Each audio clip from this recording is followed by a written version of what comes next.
It has been 1 year since gas leaking from an uncapped flow line caused a deadly house explosion in Firestone. Today, that site where 2 men were killed is still a vacant lot, but much has changed in the last year, including new rules for oil and gas companies set to take effect next month. Nicole Brady's in Firestone this morning at the site of that tragedy.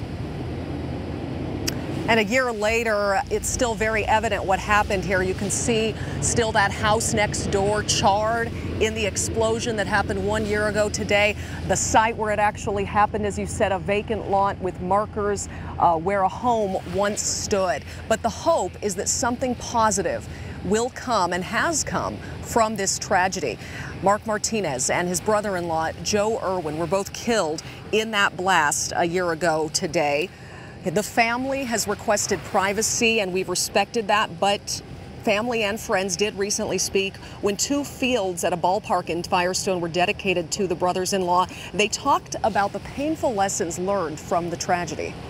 There needs to be more regulations or, closer attention paid to what people are doing because it costs people their lives. And this dedication today brings something positive out of an ugly tragedy.